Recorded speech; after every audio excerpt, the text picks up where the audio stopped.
right. So, hey, welcome back to the Menopause Movement Podcast. I'm Dr. Michelle Gordon, and today I am joined by Tina Van Leuven.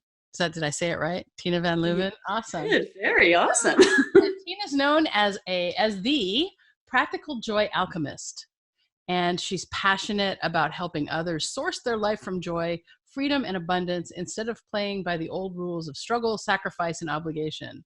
So she fits right in with what we talk about in the menopause movement.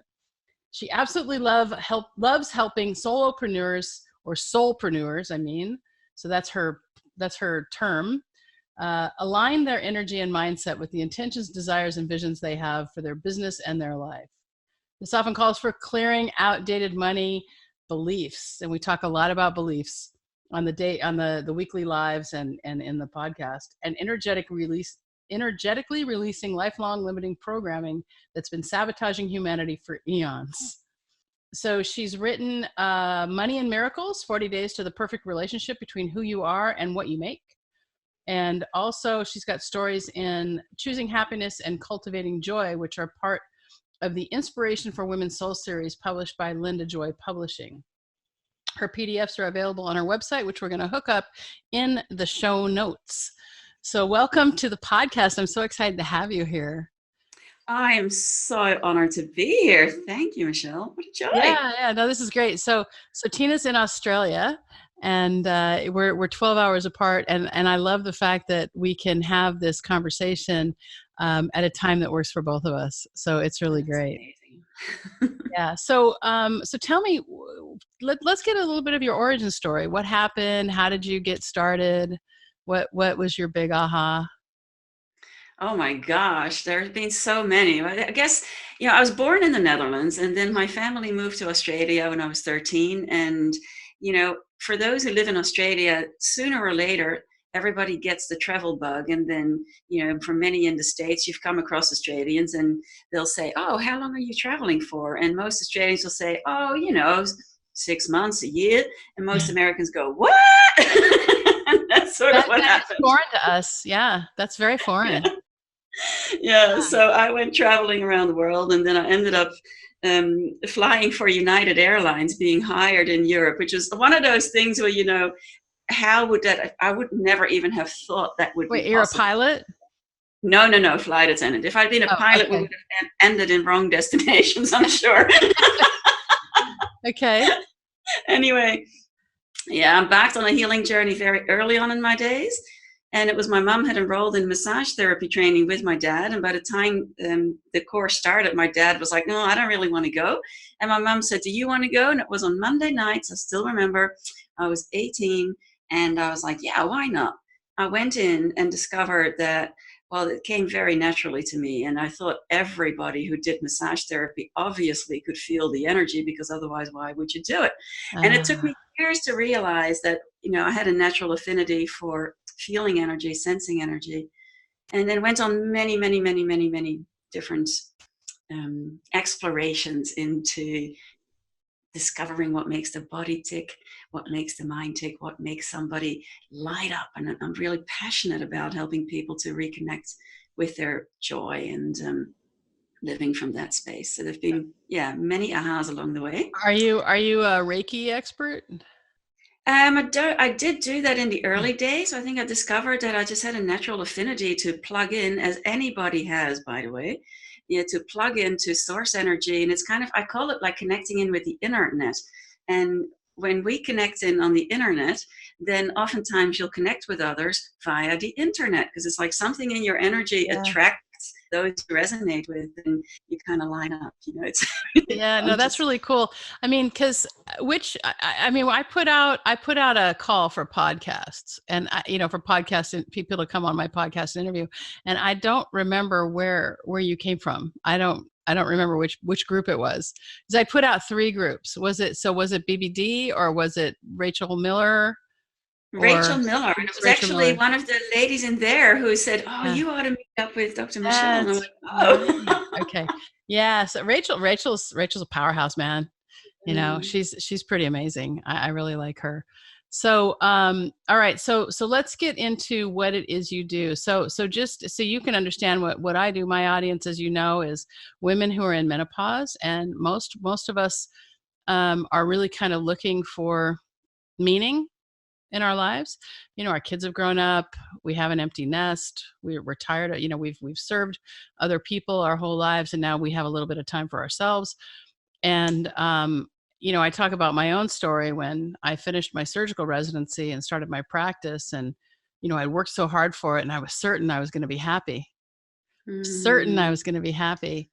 And I had this moment sitting in my office, and this was, like 15 years ago now, where I was like, "What is this? All there is?" Mm. Well, and then I started learning about goal setting, and I kind of stumbled upon Jack Canfield, and that helped me a lot, learning a little bit about visualization without religion, which was helpful for me at the time because I was really anti-religion. And as I started figuring out how to set my goals, my mind opened up, and then I made some choices that led to, a lot of different changes in terms of my own financial wealth. And we talk a lot in my Facebook Lives about, and in the podcast, about who you have to be to get to where you want to go, right? Exactly. Yeah. And I think that I know that we were doing some talking through Messenger about where what you do and how I think it aligns. So I do talk a lot now about creating a spiritual practice, and whether that practice is through meditation or whether it's through prayer. It's all the same place.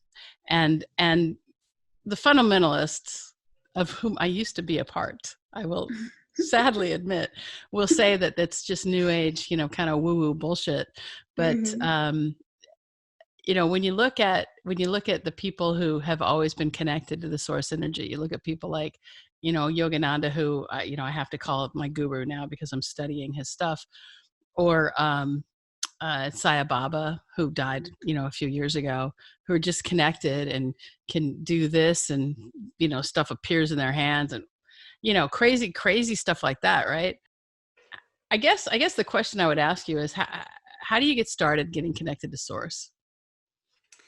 Well, that is such a good question, and I think one of the things is that I think everybody will feel, actually knows that feeling when being in nature. If you are watching a beautiful sunset, for example, or you're watching whatever your favorite place in nature is, you cannot help but connect with that awe of beauty. And when you connect in with that awe of beauty, it's like you can feel that you are part of something more. Mm. And I think that that is a beautiful practice also to help slow down the busyness. I always say, we're human beings, not human doings, but we've been so programmed to do that we forget to be, and then do. Yeah. Yeah, no, that's true. And that is really true, that we don't just sit anymore. And we haven't. I mean, we haven't probably since the Industrial Revolution. I mean, you know, with the advent of the light bulb, it changed everything. It really did, What So else is interesting? I think because I have many clients over the years who say, I can't just sit down and quiet my mind. I go, I would invite everyone to ditch their definition. It's like, if we go in and do a Google search inside ourselves and in our database and look up what your definition of meditation is, what if you gave yourself permission and gave your body and your mind permission to just ditch all those definitions and let them be replaced with definition that is optimal for you? Because for some people, meditation has a definition of sitting down for 10 minutes and getting all zen, and then they get in their car and somebody cuts them off and it's like, you mofo, and everything goes out the window. So it's like, I say meditation is about bringing that state of awareness into every moment of your day, and there are many ways to go about that. So you may find, if you're more active, that doing a walking meditation, by being mindful of what do you see around you, go for a walk around your neighborhood and observe the beautiful gardens everywhere. Observe, be aware in that moment, and that brings you in a state of alignment. right. Yeah. So you said mindful, and not everyone who's listening or who is watching is going to know what being mindful is. So let's go really back to basics. Let's talk about what mindfulness is and how we can try to get a piece of that. Yeah, and the interesting thing is I love playing with words. And so in a way, the word mindful is not perhaps the most optimal word, because in a way you want to, get your mind emptied so that you can be full of you. Okay. But anyway, back to back to the basics. Yeah. It's really about, for me, it means being present in the moment. And for most of us, that's an ongoing practice, because majority, we've been programmed and conditioned to be constantly worrying, constantly on, the lookout for danger. And when you're constantly worrying, you're pulling on your references of the past, so you're not being in the present, and then you project that on the future and you create anxiety. And so it's like bringing yourself into the present moment is being mindful of what you are doing. So you can bring this mindfulness into, for example, being fully present if you're taking a sip of your coffee or your tea.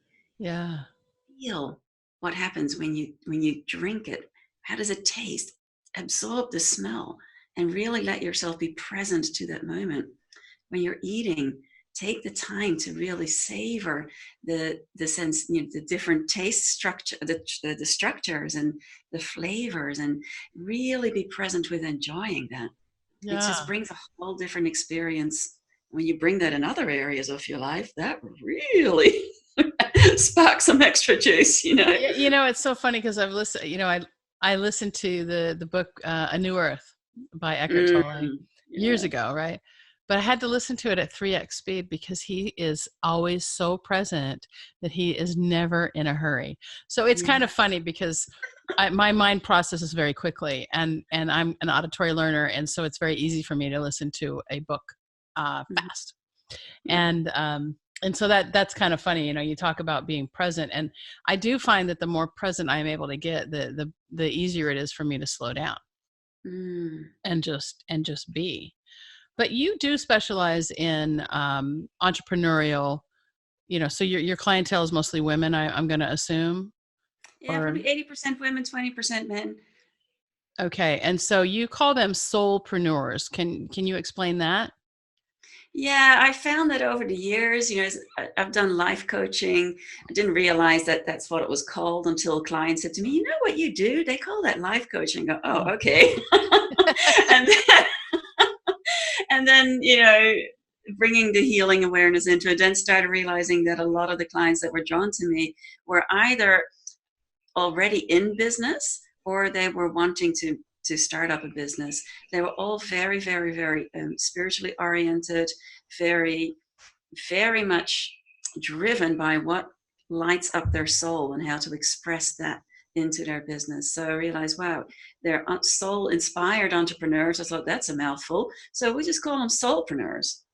That's great. So did you help them kind of get aligned to what it was that was lighting them up? Or were they already there? Some were already there. And so one of the main things that I help my clients with is we go through this process that I call essence manifesting. And what is it? Essence manifesting. Essence, ESSENCE? Yeah, exactly. Essence of something? Okay, got it. Yeah. Essence manifesting. Great. So how does that work?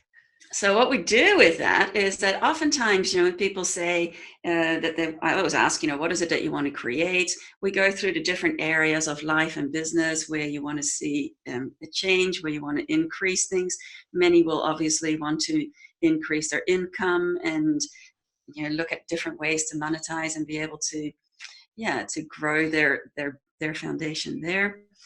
But what we will do is go through those different areas of life, including health and well-being and relationships, and then look to see, okay, why is that important to you?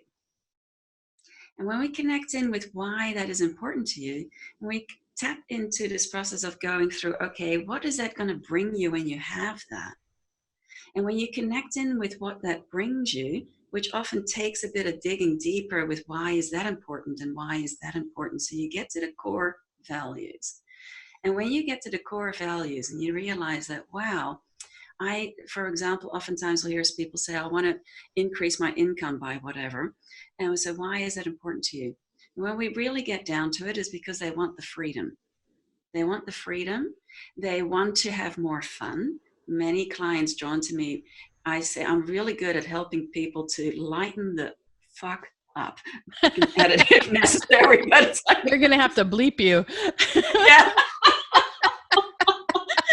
Literally, it's like lighten up, really turn on the lighted side. You find out what lights you up. And sure, we got to explicit in there because we can take ourselves so seriously. So help them to have more fun.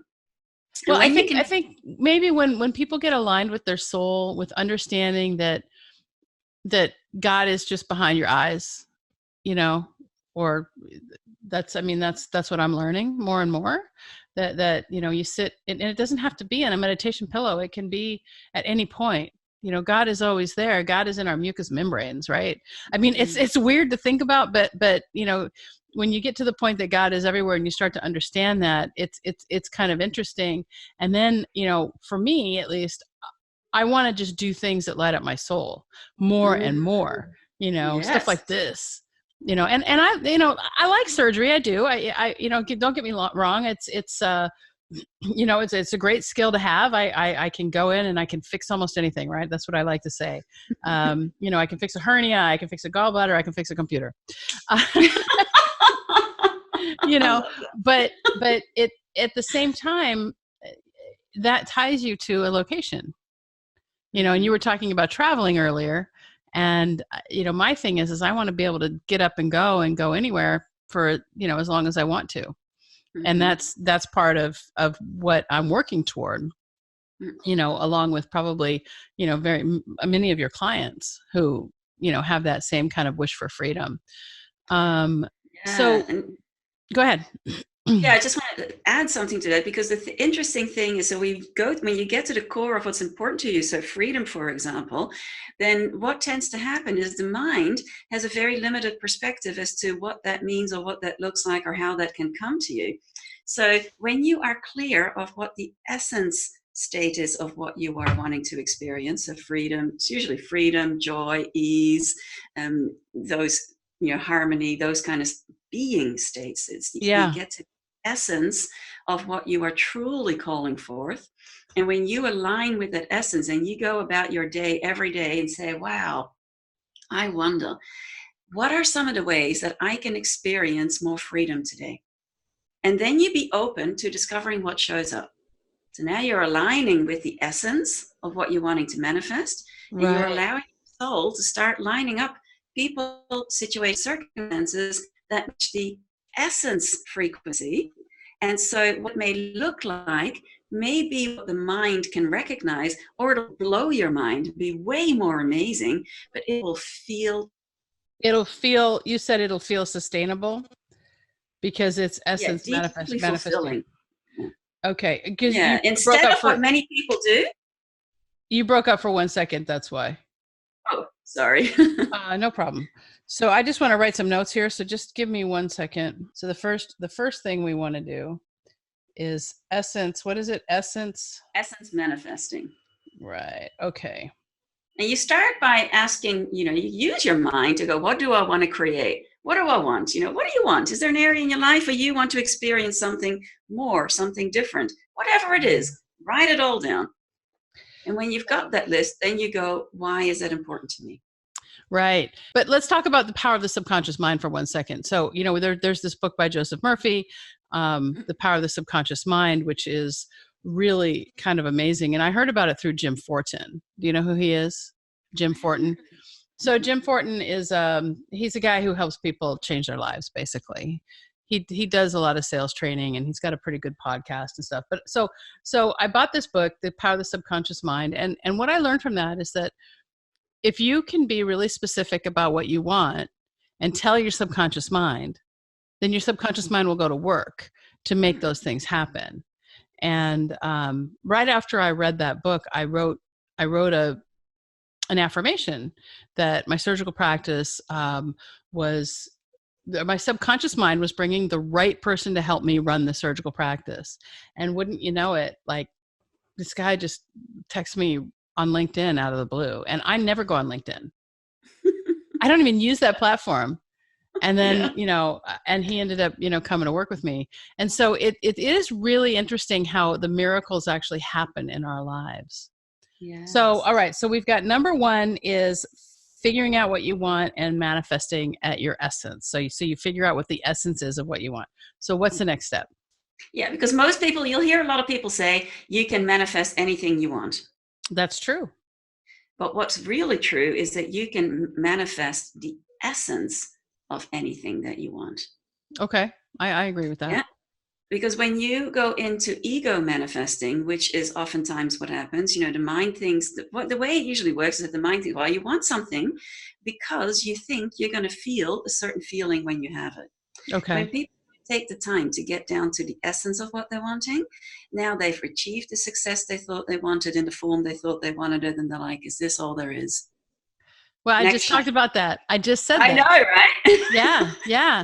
Because again, we live in this model of do, have, be, right? Mm-hmm.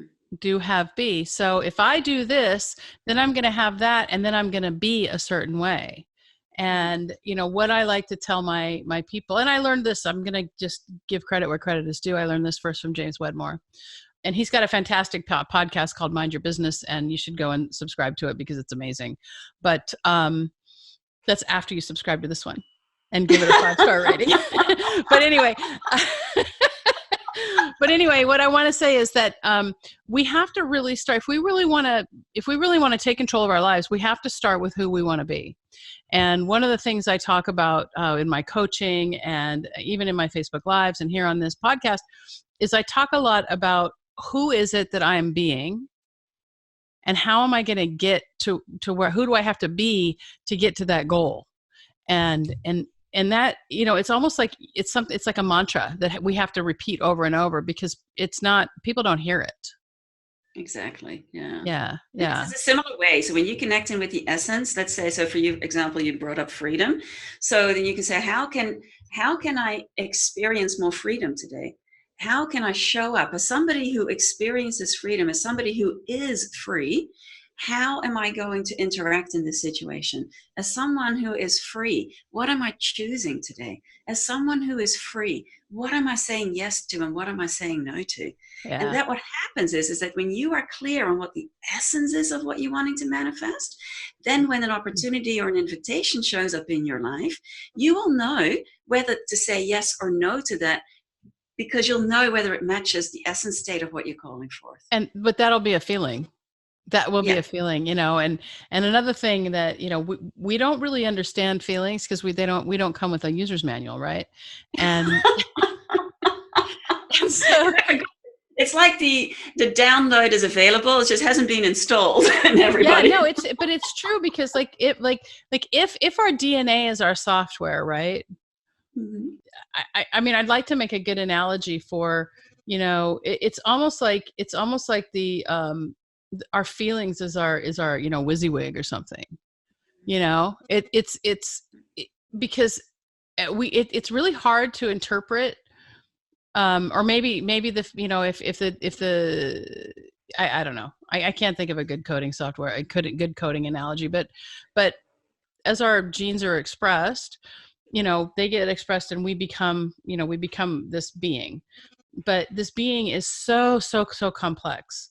And part of our connection to source is understanding the good emotions versus the negative emotions and the purpose of both, right? So do you help people decipher that as well? Yeah, one of the key things I found is that, for most people want to experience more joy, want to experience more freedom and all of that. And there's a misperception out there that you can either have freedom, you can either have joy, or you can have something on the opposite flip side, the polar opposite. When in fact, both can exist at the same time. And when you realize that joy, for example, it's a state of being, when you tune in, the analogy I often use is saying that just like you have a remote control, or let's say that you're on Spotify, I love Spotify, and you go to Spotify and you're like, wow, I don't like the music that's playing here, I'm just going to change the channel. So you change the channel to what you want to tune into. And when you finding yourself tuned into your inner joy channel, and now something happens in your life that really sucks, you can still be listening to the joy channel playing in the background as you deal with whatever shit is arising in your life. And that's, yeah. Well, that's really because I was doing Facebook Lives every day for a while, and now I do one a week, and I've got the podcast. And one of the things that I talked about a lot was how to have a great day every day, because joy is it's a choice. Happiness is a choice. It is a state of mind, and it doesn't matter what happens. And one of my mentors, his name is Sri Kumar Rao.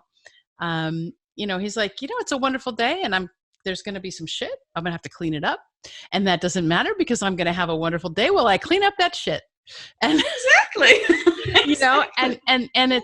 and that's part of the deal. It's just, we're, some days are good, some days are bad, but in reality, the things are good and the things are bad, and the day is great.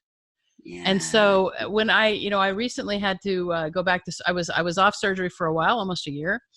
And I recently went back to full-time surgery. And when people ask me how I'm doing, my answer now is I'm amazing. It's great. I'm great. And they're so like, instead of saying I'm good, how are you? It's not like that. It's like, I'm having an amazing day. Every day is so great now.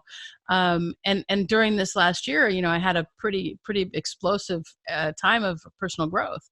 And it's really shown in how I'm able to show up now at the hospital. Yeah, it's so powerful. I remember in my flying days, imagine being a passenger and you're sitting, I used to be purser, so in charge, and worked with mostly first and business class. I'd be walking greeting people, and they'd say, how are you? And I'd say, I'm fabulous, gorgeous, talented, and brilliant. How are you today? And they would look, what? It's from the Marianne Williamson. Oh, Marianne Williamson. I pick up this one. I do this on a regular basis. Yeah. A Year of Miracles. Yeah. So she I talks read about the question, our deepest fear is not that we are inadequate, it's that we are powerful beyond measure. And I think that is just so true. And I think one of the interesting things, something that was really interesting, that may be interesting for your audience, speaking of menopause, when I was going through my healing training, it was a 4-year intensive deep dive in California. One of the things that we realized and discovered was that nature has an amazing way of giving us the opportunities to come into alignment. And that what we discovered was that many women, if they have gone through life always people pleasing, always trying to accommodate everybody else, sacrificing their own happiness and joy, then everybody has a tank, a reservoir that they can give from. And when it's empty, that something happens in life, right? Mm-hmm. And if you haven't acknowledged that or addressed that and given yourself permission to start having healthy boundaries, then guess what happens when menopause kicks in? Oh, it's like mood swings and and it's so funny because one of the big complaints is that I hate everyone. I mean, I hate everyone. And the other thing I hear a lot is like, one minute I'm on top of the world and I can do anything and everything. And the very next minute it's like I'm down and low and depressed and I don't feel well. And so that's really interesting, because if you don't have your spiritual battery charged, or your, however your energetic battery charged, during menopause, it's going to be depleted, and you're gonna Yeah. And it's kind of like nature is going, okay, you have all this time. We bring you these opportunities to get that anger out of your system. And especially for women, anger, taboo, must not be angry. Well, if that energy is suppressed, it's got to come up sooner or later. And if you haven't dealt with it, then menopause will just take off the sensors and boom, that stuff comes out, right? So it does that. I mean, there's also the hormonal issues and whatnot, but I've found that, I don't use the hormones. And I've found a solution that works, that is around diet, exercise, and mindset. And that's why I thought it would be really great to talk to you, because you're the mindset coach, and that's so important. So I want to get back to your essence manifesting. So the first thing that you do is you go into and figure out what their essence is. right? Yeah, we want to get All right. clear on Once, the desired essence states that they wish to experience. okay. So once you get clear on that, let's say for our example that it's joy, and then the next thing is that we are going to ask ourselves, how do we want to experience more of that? And who Yeah, do we have to be to experience more of that? All right. right. So we discover the essence states. Yeah. And then what we do is we have a look, okay, let's say, for example, that somebody is wanting to, one of the other things that I work with is helping them. I'll take a money quiz that helps them connect with their sacred money archetypes. So Okay. I've trained sacred money archetypes. That was by Is that Kendall. your quiz? You have a No, quiz? yeah, I have a quiz that's on my site, but that was designed by Kendall Summerhawk. Amazing, amazing quiz.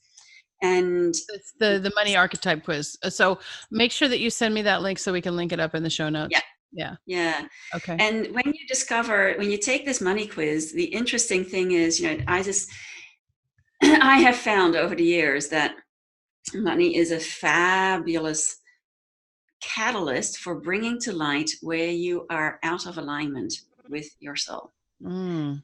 And when you discover what these sacred money archetypes are, and you discover the one that's leading your inner money team, as I like to call them, then you can find out what your natural strengths are, you can find out what your natural gifts are, but you also get to discover what your challenges are and how that shows up with money and every other area of your life. So, for example, one of them is called the Alchemist. It's very good at coming up with ideas, and one of the challenges there is to monetize those ideas. There's one is called the Nurturer. The Nurturer is very, very good at taking care of everybody else, but needs to learn to take care of themselves. So boundaries is a big issue there. And so there are all these different personalities. When you bring these into alignment, and when I work with my clients to set their juicy money goals, we set juicy money goals, we set juicy goals in other areas of their life, then we go, okay, bringing this archetype in and this inner money team on board, looking to see, we need to clear what the challenges have been, because if you keep sabotaging yourself by moving into the shadow side of this personality, then you keep tripping yourself up.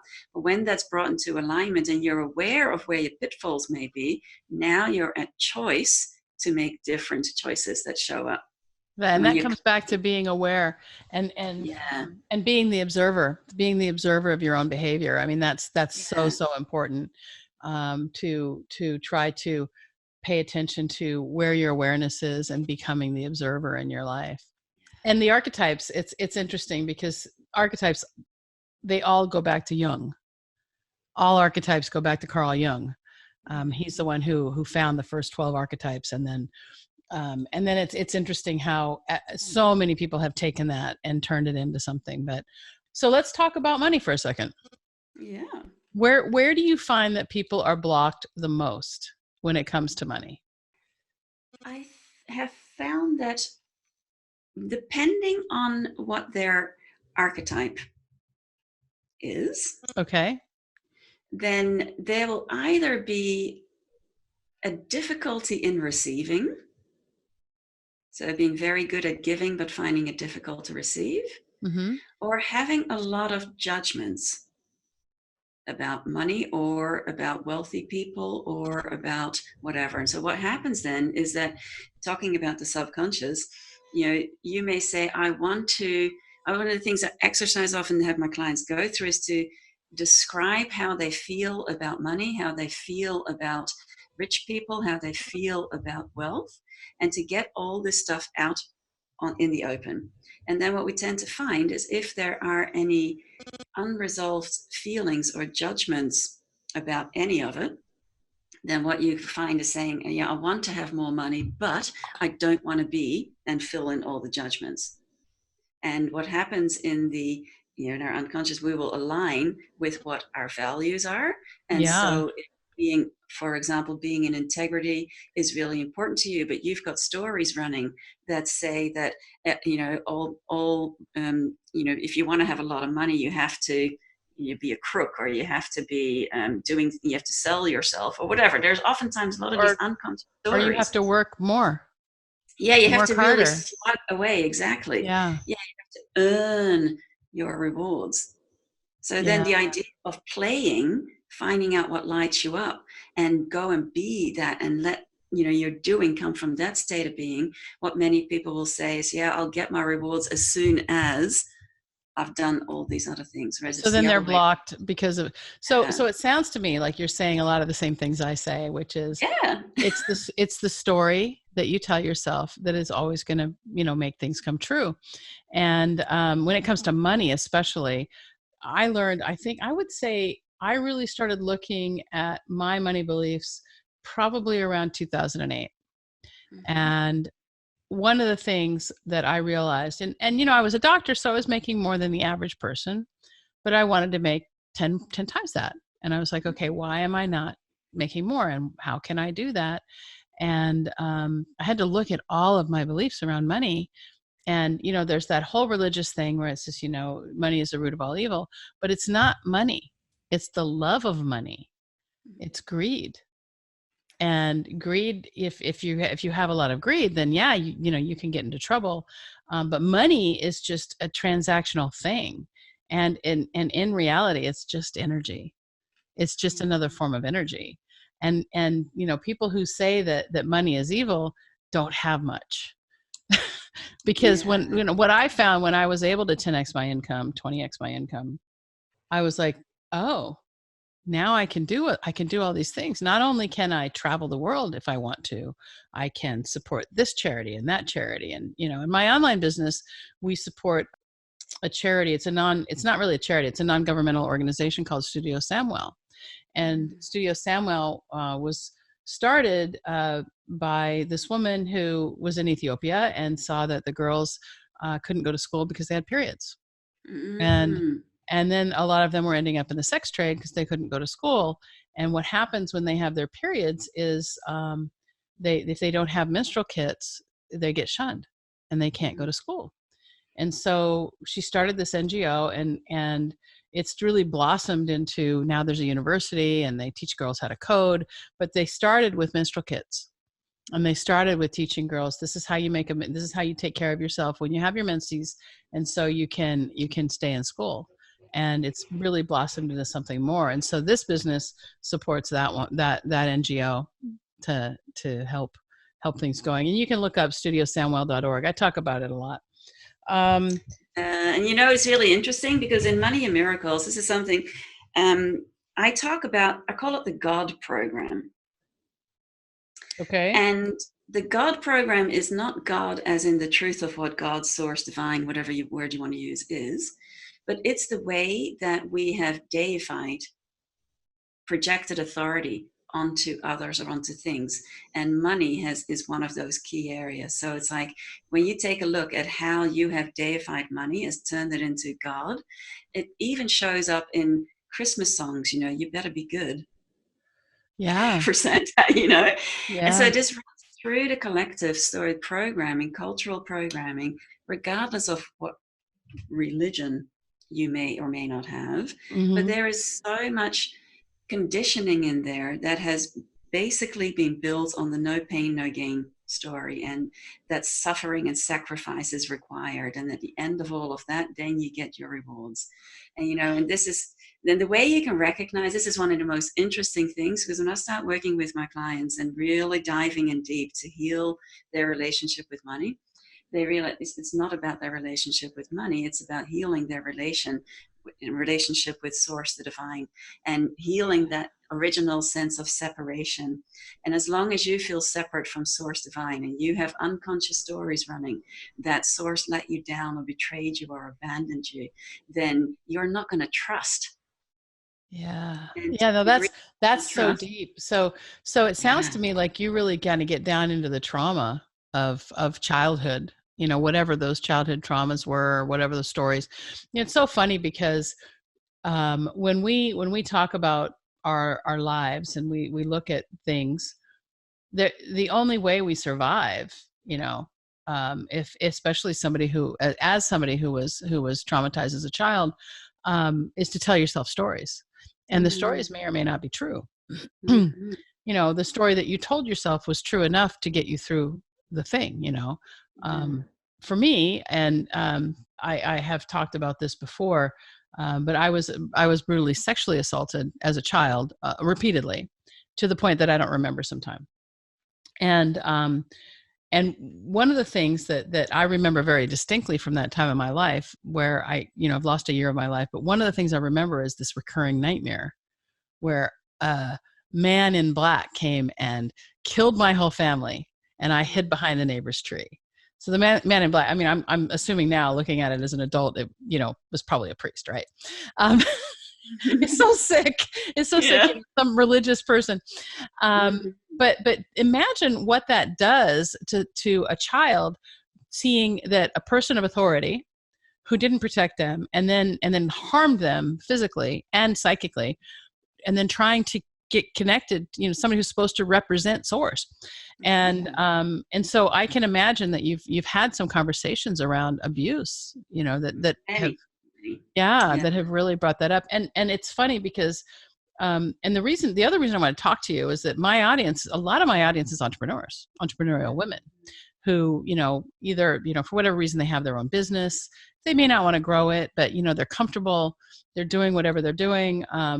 And I think that it doesn't matter where we are in our lives. We can be on, in our 90s and still learn something, and learn something more about money, because we're programmed as children that money doesn't grow on trees. I mean, a lot of us, not everyone, a lot of us, some people grow up with abundance. I myself did not. And it was lack. And it's taken me a long time to reprogram that. When I started making money, I read Richard Bach's books about how to invest, and I agonized over, where am I going to put this money? I want to save. I got to start saving. I know I've got to do this, and so where am I going to do it? And I remember I started a Share Builder account. If you remember Share Builder back in the day, where it was an online trading platform where you could buy fractional shares. Mm-hmm. So every month you could have money taken out. And so I was able to, save some money that way until I had enough that I could give it to somebody to manage for me. But I was like, I agonized over it. It was like, well, what do I do? I put this money aside. I want to grow it. What am I going to do? And that's, I don't know. So I think the thing is, and I guess the point I'm trying to make is that the stories that we tell ourselves is what becomes our reality. It doesn't matter. And if the story that our mom told us, or the story that we told ourselves when we were children, is still the story that we're telling ourselves now, then a child is running our lives. Exactly. Yeah. Where this gets really interesting is when not just the stories that you heard growing up or picked up when you were growing up, the stories that your mom's parents and your dad's parents, and however many generations back it goes, have been passed down. Because I do a lot of ancestral clearing with people, and it's like, that's something that's really interesting. So you can have threads running through. This is one of those things where you say, oh, that's just the way life is, and never question it. And until you start questioning it, that is running your life in the background. Truth. Yeah. Truth. And there's only a couple things that are true, right? I mean, one of the real truths, and I like to say this all the time, is that, if I pick this up and drop it, it's going to fall, and it's going to fall at 9.8 meters per second squared. And that is like the only truth I know. Right? Yeah. Laws of nature. And even there, I love tapping into quantum physics and all the, right. Because observation changes things. Changes things. And that's, I mean, in quantum mechanics, when actually, this is not just in quantum mechanics. Quantum mechanics explains it for us, but when we're doing a research, right? Expectations of the researcher will affect the outcome of the research. So there's no such thing as a double-blind placebo-controlled trial, because at the end of the day, whatever they expect to happen is going to affect the results. And that's what we've seen over and over and over. And I think that goes back to the fact that thoughts are things. And where that gets really interesting when we go down the rabbit hole is when you go, those expectations are often so unconscious, which is why when oftentimes people say, you can do affirmations. I always say to people, you can do affirmations until you're blue in the face. If there's a part of you that's not aligned with it and it's in the background going, I call them your inner shitty committee, they're going, yeah, keep at it, it will sabotage you. So one way about shifting that is to, for example, I think one of the biggest challenges for most people that I've encountered is learning to trust. And that brings us back to that, what we were talking about. If you've had experiences where people in positions of authority have abused your trust, then you choosing to trust that the divine, the truth of what source divine is, to have your back can be a real stretch. Yeah. And so one of the ways to start healing that is to say, you know what? I am willing to trust. I am choosing to trust, even if right now I have absolutely no reason to do so, but I am willing to learn to trust. One of the things that we used to say way back in the day was, I wish I wanted to want to. That gets your brain in a noodle, doesn't it? Yeah, but you know what? When it's really, really tough to trust, it's a good thing to say to start. I wish I wanted to want to. Yeah. And then it can be just, I want to. Yeah. But so true. It's a good place to get started. All right. So we've got the essence. I want more joy. I'm going to find out how I want to experience more joy. I want to find my joy as a state of being. I want more money. And who is that person who is going to have more money? And how can I heal that relationship there? And that goes back to our childhood and even some ancestral beliefs that are tied, brought down probably in our DNA or the energy of our DNA. So just kind of to recap, because we've gone down quite a rabbit hole here. It's been great. I love it. So the next step then, let's say, so what's happening for your clients who are actually able to clear these money blocks? What are you actually seeing? So one of the things I want to do is working with this essence manifesting, I help them create an energetic blueprint for their business. So this is not like having a business plan, but it's creating an energetic container for that, where we bring in the practical goal setting things. What do you want to create? What are the income goals that you want to create? How are you showing up on the different platforms? What are some of the things that you could do? Do you have products? Do you have services? We go through the whole, and shall take an inventory of where they're currently at. And then we look, okay, we're going to go through each and every one of these things, because oftentimes the way that you've got your business set up has been informed by what others have told you should be doing. But if, for example, if some of these things are really zapping the joy out of you, then that is not going to be optimal for you. So what we start doing then is having a look to say, okay, take them through a process to, first of all, when it comes to money, and the juicy money goals, I create incremental steps. So we go, what's the minimum that you want to be creating? What is your shoot for the moon goal? I call that, like, oh my God, that would be so wild if that happens. And you know how they say, if you shoot for the moon and you miss, then you land among the stars. Still pretty good. So we create that land among the stars goal. Then what we do is look to see what are some of the practical things that we could do to reach that goal. How many products, how many services would that be? We start setting intentions for allowing unexpected surprises to show up.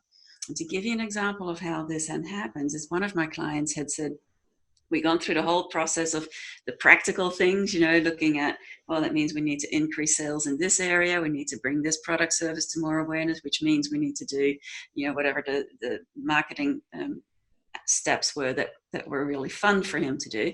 And he'd set this unexpected surprise, $20,000. And I said, oh, cool, that's kind of exciting. 6 weeks later, he calls me. He goes, oh, yeah. When I start my calls with clients, we always start by saying, what do you want to celebrate? What's been going well? And we start going through these things. And he says, oh, yeah, and I'm just wrapping up, finalizing negotiation for this unexpected consulting gig that just showed up. And I go, oh, just curious, what's the amount? $20,000. I go, oh, ding, ding, ding. Pull up his energy template for the business blueprint, and it's like, it happened. And it was like, yeah fun part, so you want to bring the fun in, and then we go through the pieces of what I find. I do this I do it as an intensive over 2 days, or we spread it out over a few weeks, but we dive into these aspects, then coming up with ways to look at sales, look at the marketing of whatever you've got going. Do we need to create something new? Make sure everything is aligned with the essence of what you're wanting to experience. And then we'll start uncovering. Let's say, for example, I know one of my clients realized that she would have to actually start doing some more videos online, doing Facebook Lives. The thought of going on video, she would rather go to the dentist than go to do a video. It's like the fear I of don't visibility. understand that. But many people have, tremendous fear of being visible.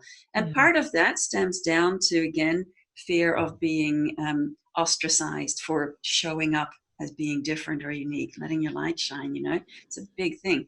So anyway, she realized that, wow, this had really been blocking her from being more visible.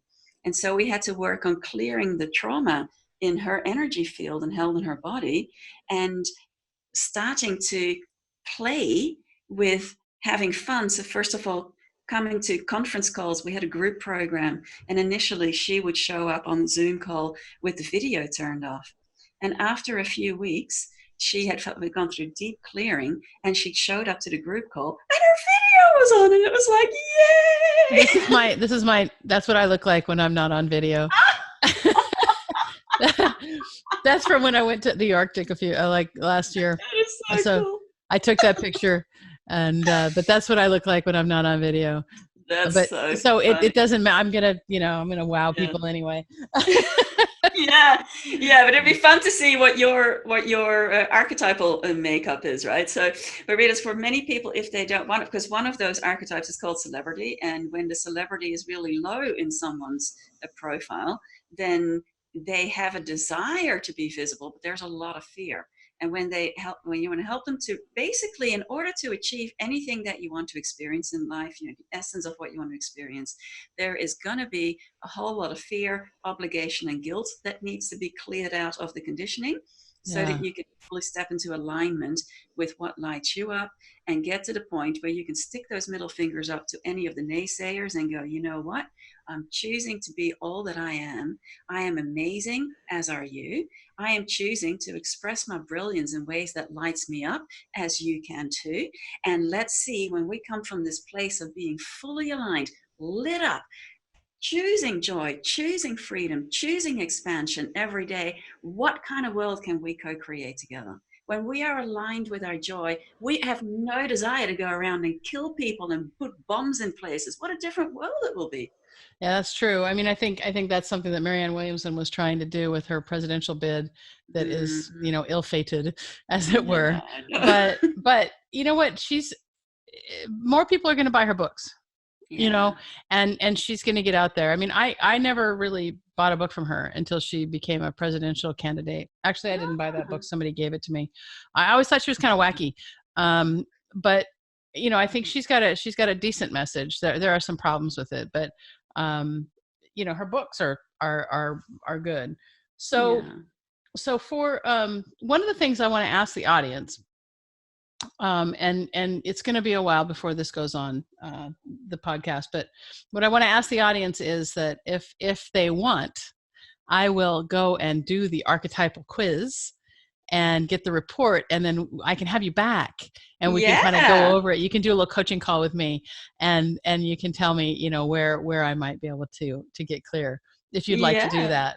Love to. And here's another thing: if your audience would be interested, we could even set up a fun event for your audience where we can all hop on, and they can take the assessment, and I'll guide them through a process of bringing that leading archetype into alignment. Well, let's see what the comments are. We'll get the way to, I guess the way to let me know is on the Facebook Messenger. So the Dr. Michelle Gordon page on Facebook Messenger, and let me know if that's something that you're interested in us doing, and we can maybe do a Zoom in. As Amanda likes to call it, one of my clients. Well, this has been great. I just want to recap again because it seems like there's so much going on. There's essence manifesting to find out what I want. And one of the ways you can find out what you want is to know what you don't want. And that's something that you just got to keep working on. And then once you know what it is you want, if you want more freedom or you want more joy or you want more money, how can I experience what I want more? Right? Yeah. Now, there's one other piece that's really important too, is that once you're clear on what it is you want, or what you think you want, and you get clear on what the essence is that you want, then where things can get interesting is to ask yourself, how committed am I? Oh, that's a good one. Yeah. Because oftentimes you'll find, for me, for example, for years, there was so much going on in my life that I really neglected my body for a while there. I wasn't really exercising as much as I really wanted to.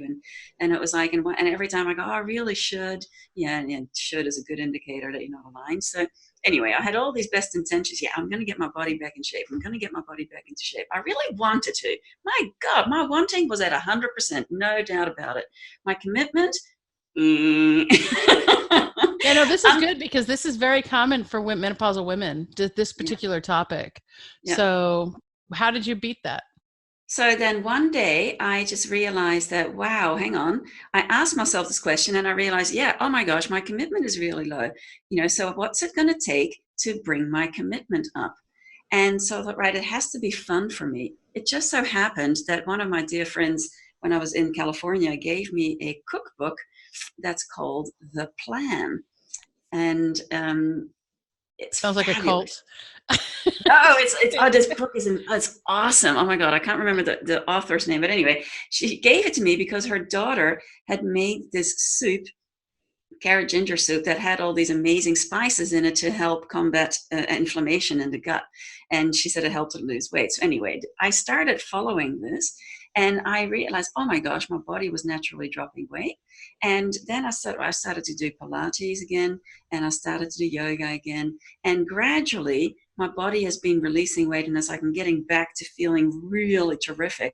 But it's a gradual process. It is a process. And the other thing is that for menopausal women, one of the things that happens is that the body will hold weight in the midsection because that's the body trying to keep estrogen.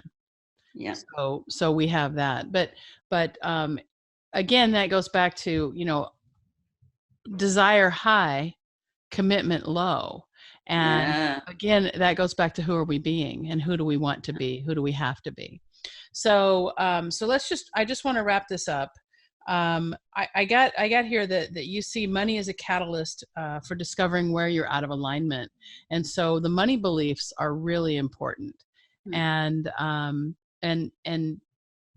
regardless of where you are in your life financially, what you believe about money, I mean, there's a whole, there's this whole thing, I think what you think about expands. And if what you think about is worrying, then you're going to have more worry. And if what you think about is joy and abundance, you're going to have more joy and abundance. And so it's really important to look for the abundance in your life. And abundance doesn't necessarily have to mean that you have a lot of money.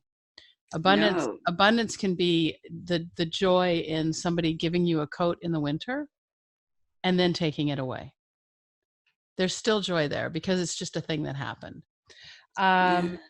So the other thing that I got out of this was the unexpected surprises, and to plan for that, to expect that, to look at that. So thank you so much for coming on the podcast today. I've gotten so much out of this, and this is a long one. So I hope everybody sticks to the end. And we're going to hook up all of your stuff in the show notes. So it's been really great talking to you today. Did you know that menopause is not a medical condition? Most doctors don't know this either. I like to say that menopause is the privilege of a long life. And to really take hold of our lives in menopause, we have to unlearn what society and the medical establishment has told us about menopause. Thanks so much for being a part of the Menopause Movement.